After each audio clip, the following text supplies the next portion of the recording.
Karma is not punishment. It's not some cosmic revenge. And it's not this checklist that God uses. Karma isn't about what's happening to you, but it's about what you keep becoming. This idea, this concept, this framework of karma is probably one of the most misunderstood, twisted ideas coming from yoga and spirituality. And so in today's video, I want to explain this non-dual law of the universe so that we can better understand what it truly means. So what is karma?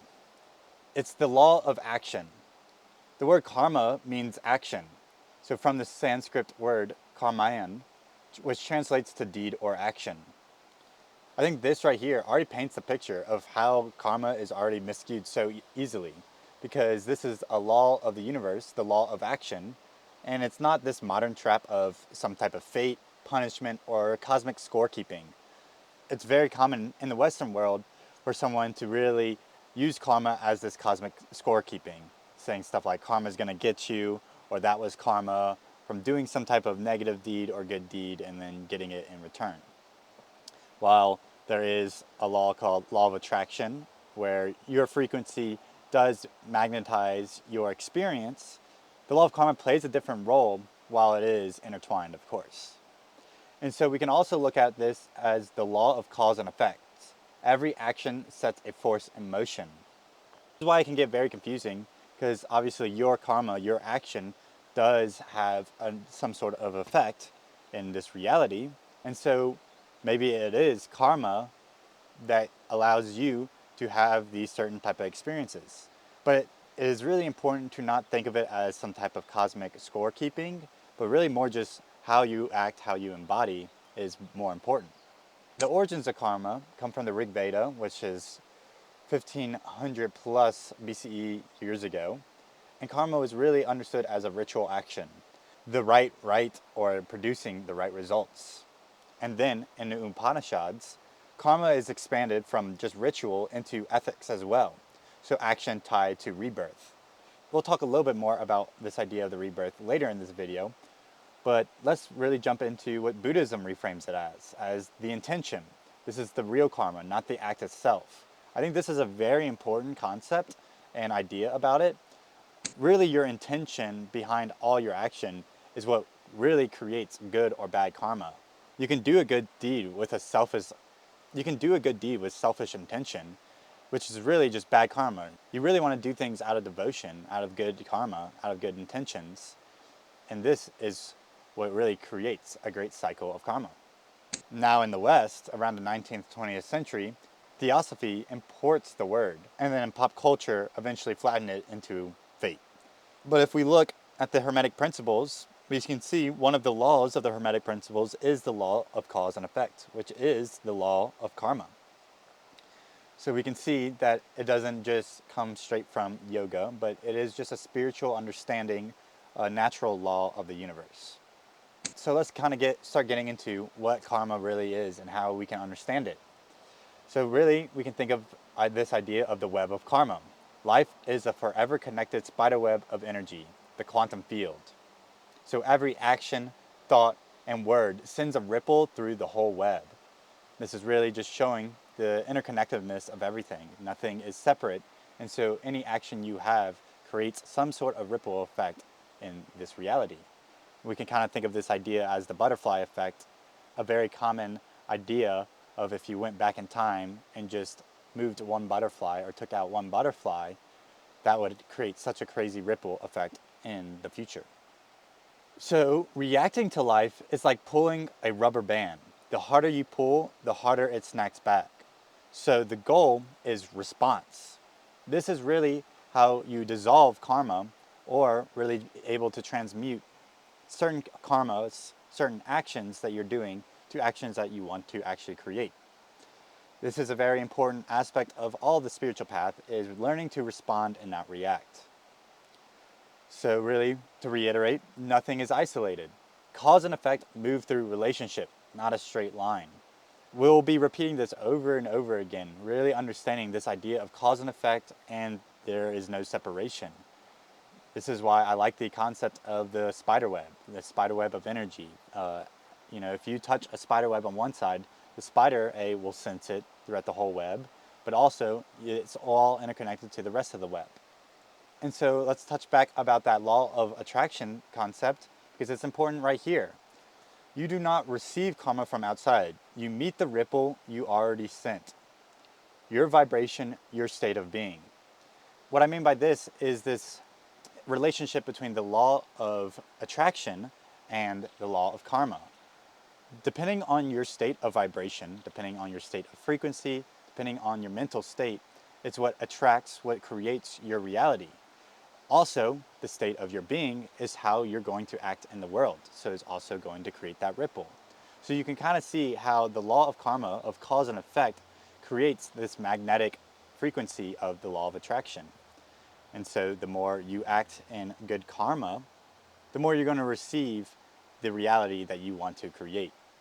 This is why sometimes people really confuse this idea of karma with fate or with this miscued cosmic judgment, but really it's just understanding how the laws of energy works, how the laws of nature work.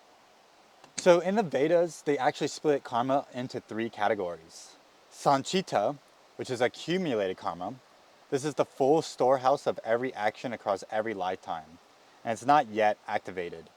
So this is a big concept when you really look at the rebirth idea and the concept. And so especially the more and more you kind of go deeper into yourself, you'll look at a lot of your life experience, and for some reason, certain actions appear even though there doesn't seem to have some sort of cause or effect.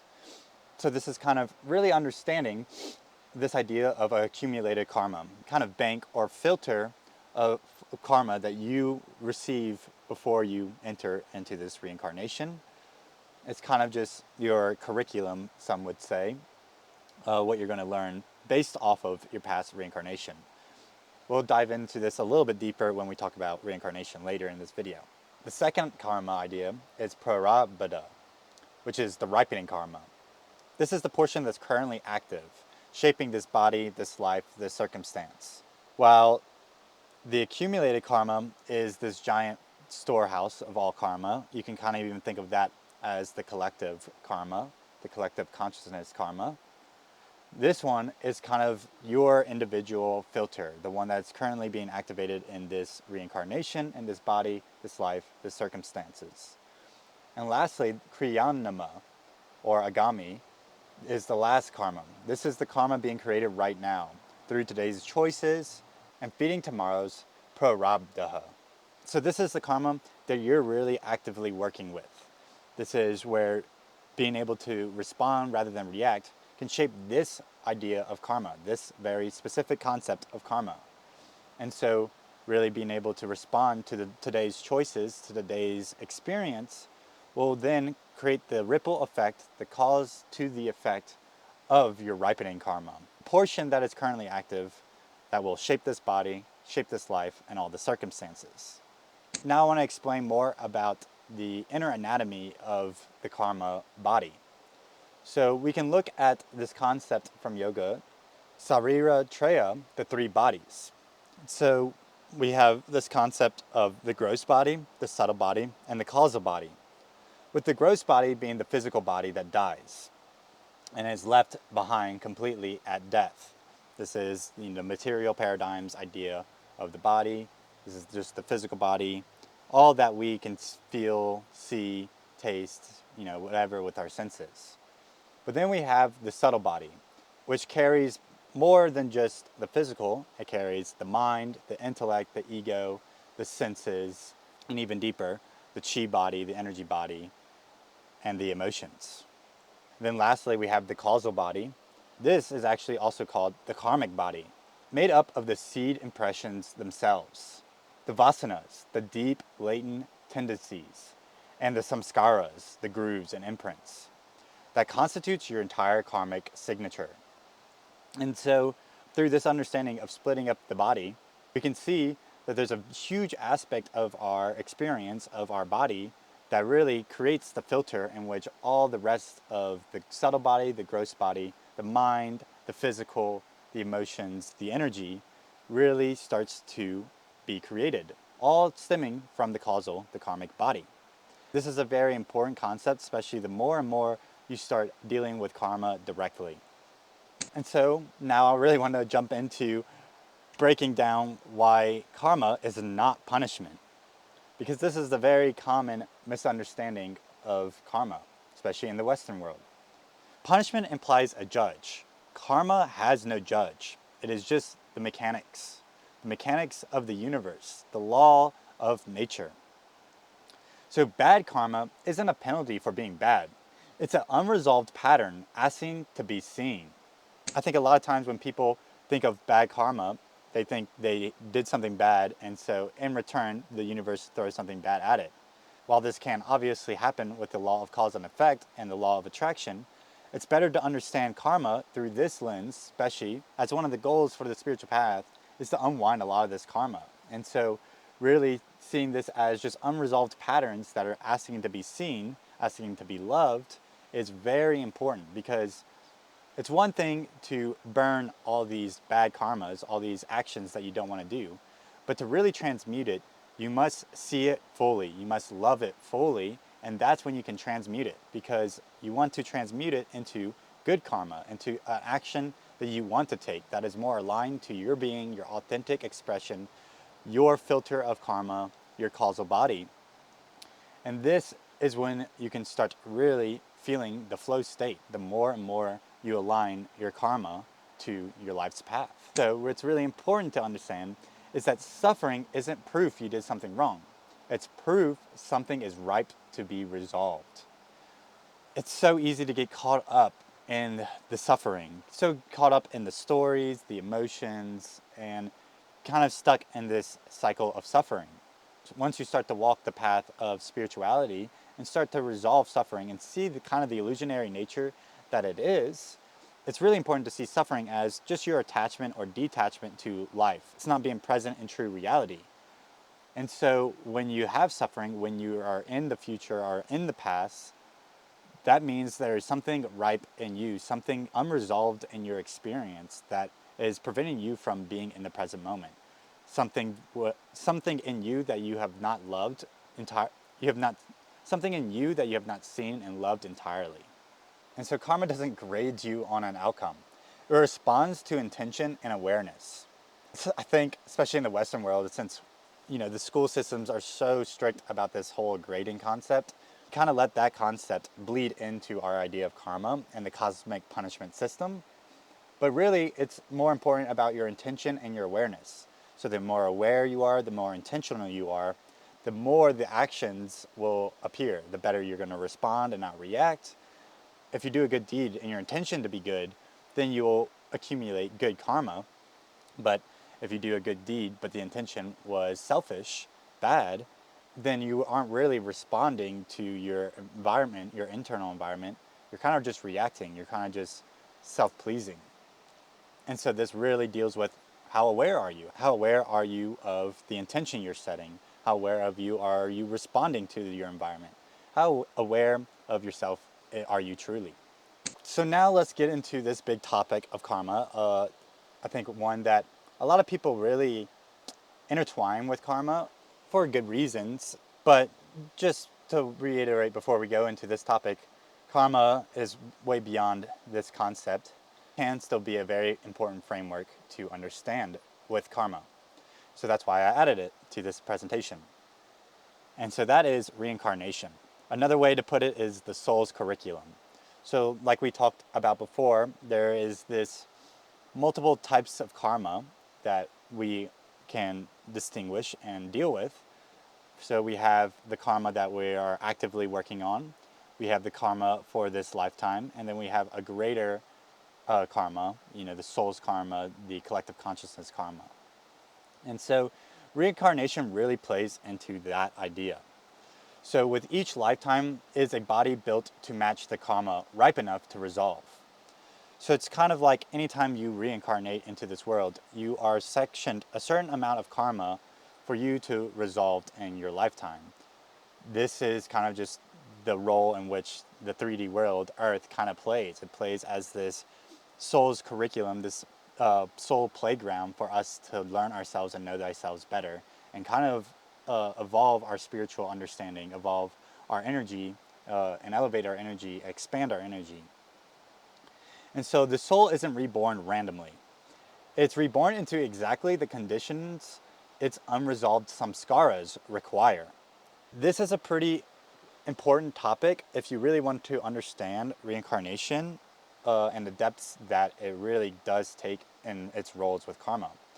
And so what this really means is that depending on past lives, you will have certain aspects, certain actions that you've done in the past lives, and you kind of just need to either resolve some of the actions that you did in the past lives, or there's just more to learn in this soul's experience. You know, you're trying to holistically approach everything, and so maybe you're able to learn some certain aspects of the universe of yourself in one lifetime, but didn't really get the holistic approach in that life, and so you have to come back to experience it there.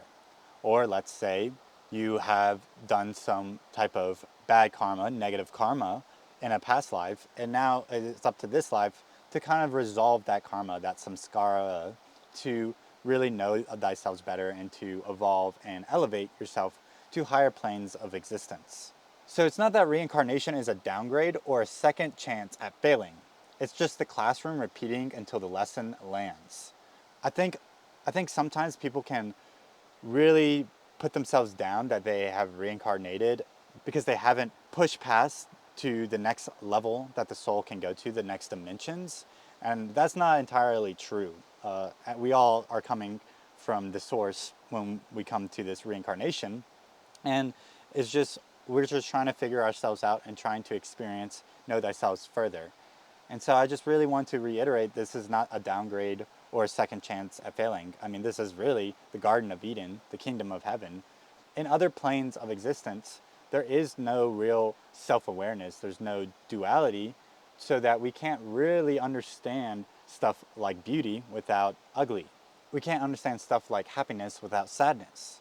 And so this 3D world, this soul's curriculum, it's really kind of beautiful in this aspect. It's allowing us to create this illusion of separation so that we can have mirrors to see ourselves and know ourselves better, and kind of just see the expansiveness that universe really can provide through all the emotions, through the unlimited, infinite possibilities that life has to offer.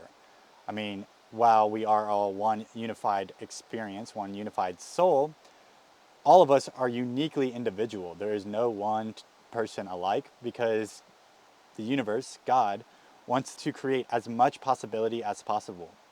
This can be easily seen as after every great extinction on Earth, we see this insane blossoming of biodiversity, of evolution, of creativity by Mother Earth and the universe itself. And so too in a human soul experience. This is just the natural law. And so finally, we can talk about liberation or moksha. This isn't about escaping the wheel, it's finally completing the curriculum. And so this can be a little trippy to understand, as when we're talking about the spiritual path, especially in the Buddhist traditions, we're talking about trying to escape the wheel of samsara, the cycle of suffering.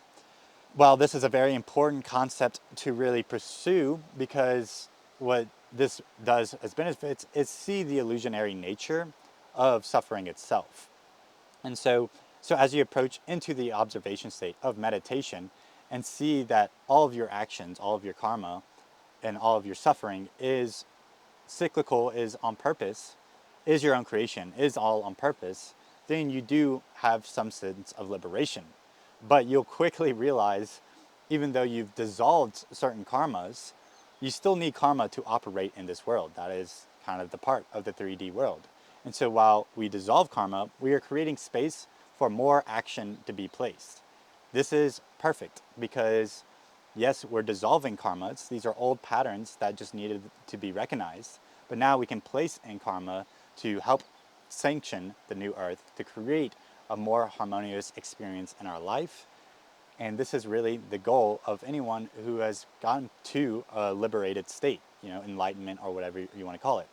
This is why I love to say that enlightenment is really the starting line, because once you truly hit that meditative state, and see that all of suffering, the cycle of samsara, is just this illusion that you get to play with, your action, your karma, then how do you actually embody it? How do you actually embody all these spiritual understandings and truths? And this is really the path of karma yoga. But that all being said, this is the micro to the macrocosm. So as your soul has gone through a lot of lifetimes and has learned a lot of lessons, there is a point in which you can really find another level of liberation, of moksha, and truly escape the wheel, which is kind of just understanding you're escaping the reincarnating of the 3D world through more of an intentional manner. That being said, every time you're reincarnating, it's super intentional by the creator and by your soul and the collective souls. But this final liberation of moksha, of escaping the wheel of the 3D world, is really determined by your soul's spiritual evolution. Has it expanded itself and know itself to a certain level of quality of understanding from this level of frequency of this third density plane to go into higher planes of existence to learn different lessons. And so how this is done is by really truly knowing thyself in the soul's curriculum. There's also some other energetic understandings that you truly need to know for this to happen. For example, you really need to understand all the chakras and your whole subtle body. A big concept of this is Mahasamadhi, which is really the type of samadhi that you use to really pull all your energy out the body and leave it consciously, leave the body consciously. This is done by really understanding the whole anatomy, especially the inner anatomy of the body, and really taking the energy body, taking the subtle body, all the chakras, and pulling it out very specifically through the top of the head. This is a very dangerous thing if you don't really truly understand all these things. But this is very important to this idea of liberation, because if you are able to fully consciously pull out all your energy like this, then you have intentionally and consciously moved your energy to be able to graduate to higher planes of existence, if that is your next soul's curriculum. But this kind of just gives you more of a free will after this lifetime to choose what's the next life, whether that be in this 3D world or not. So what if you don't end up doing Mahasamadhi? So the concept that the yogis and a lot of other the concept that yogis and other traditions like to say is that your unresolved karma of this lifetime, or how you die, really creates the ripple for your next life. For example, if you have some sort of missing aspect from your last life, say you're on your deathbed and you never had a relationship, and on your deathbed you are really contemplating and missing out and having FOMO over having a divine partner in this lifetime. So in the next lifetime, maybe it is really to pursue that. Maybe that is one of the many karmas that you must deal with in the next lifetime. And so certain things like that can really predict the next life. Also, to reiterate on the energetic side, if you don't have full mastery over the chakras in your energy system, say you only pull out, the 7 central chakras. While exceptional, amazing, very rarely do humans even have control over the chakras and being able to move them. You're still missing, the 100 plus more chakras that are in the body, the nadis and etc.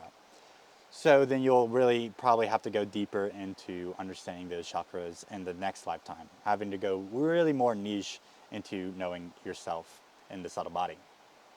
I had kind of went on a rift about reincarnation, so I just kind of want to go more deep into certain of these details, like samsara, the cycle of suffering. So samsara isn't this world. It's not the 3D earth plane. It's the compulsive cycle of craving, actions, and reaction. I think this is really important to understand, because sometimes people treat the 3D world, nature, the beauty of Mother Earth as the cycle of suffering, as samsara. But I mean, just go look into nature and you can't tell me that is suffering. It's the kingdom of heaven. And so really understanding that This is more of a concept of you compulsively creating these cravings, these attachments, these detachments, these reactions to your experience, which is really the cycle of suffering. And so really, it's the ignorance of your true nature that keeps the wheel turning. It's the root of the issue. Once you really understand non-duality, yourself, spirituality, God, whatever you want to say, this is when you kind of pull yourself out of the wheel of suffering, stopping this spinning cycle and able to dissolve karmas and replace karmas.